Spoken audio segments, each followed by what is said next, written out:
OpenAI's latest announcement, deep research, and what could possibly be humanity's last exam. Watch to the end and I'm going to tell you all about it. We're going to get into the detail on the latest OpenAI announcement and get into the new emerging benchmark of AI, humanity's last exam. Baseline.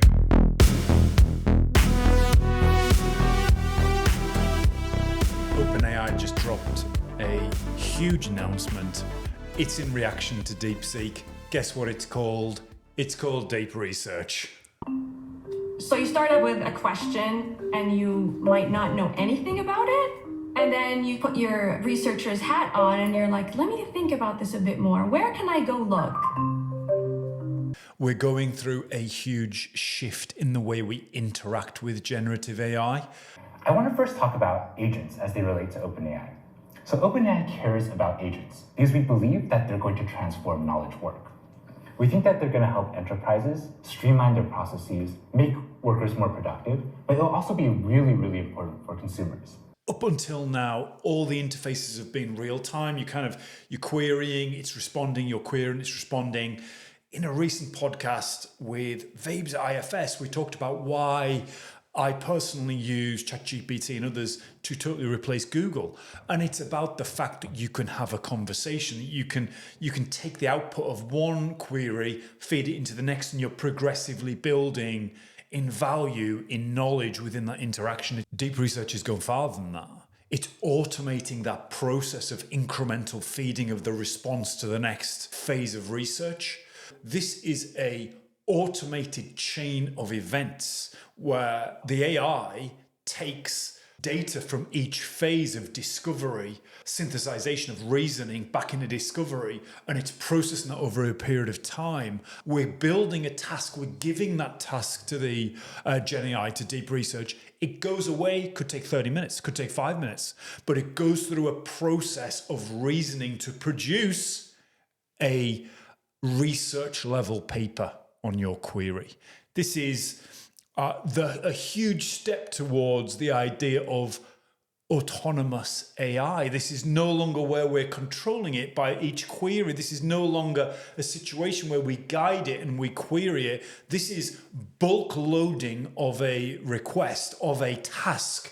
The AI goes away. It uses real-time agentic connections to the internet. It's using agentic connections to different data sources. It's processing those responses, feeding them back into the context window, and creating an incrementally processed output over a period of time.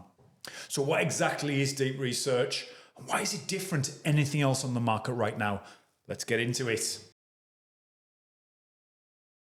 There are 4 phases of this technology: discover, synthesize, reason, and adapt.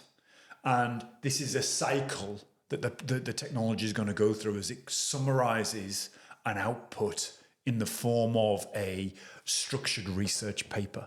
So this is no longer the idea of querying, getting a response. It's the idea of a formulaic autonomous process that the AI is going to undertake against your initial prompt, your initial guidance. And as it does that, it's incrementally updating the prompt with adaptations. It reasons from the data it's actually processed. So we're looking at discovery and identification of research papers, data sources, agentic data sources, comparison of the trends and looking for patterns and trends within that set of data, and then connecting the ideas, connecting the output across those sources, and then generating it into a single coherent piece of essential research that then is presented back to the user.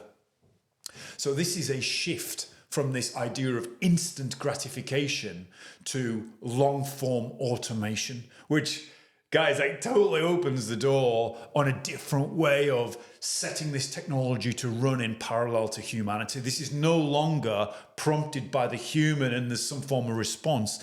These are macro research prompts where the human initiates, and this technology is well capable of independently processing all sorts of different data sources, synthesizing and summarizing that data, adapting its research as it progresses through, and then positioning it back in the form of quite a detailed research paper. That type of thinking usually occurs in universities, right? Over many years of many people and systems, highly digitized connective data, the ability for a cognitive discovery process using language systems to incrementally discover, synthesize, reason and adapt and go through that cycle digitally is opening a door onto something that we have never seen before. Humanity's last exam. This could be the biggest step towards AI as an independent researcher. I think that if AI can autonomously learn, research, and create knowledge faster than we can, are we about to take humanity's last exam? The more research and digging I do into it, the more excited I get. I want to get into what it actually is. The point in which humanity's intellectual capability and artificial intelligence intellectual capability come to one. Many people term that the singularity, whereas humanity's last exam is this provocative idea that refers to the moment AI surpasses humans in intellectual and cognitive capability, particularly in the areas of reasoning and creativity, and certainly discovery.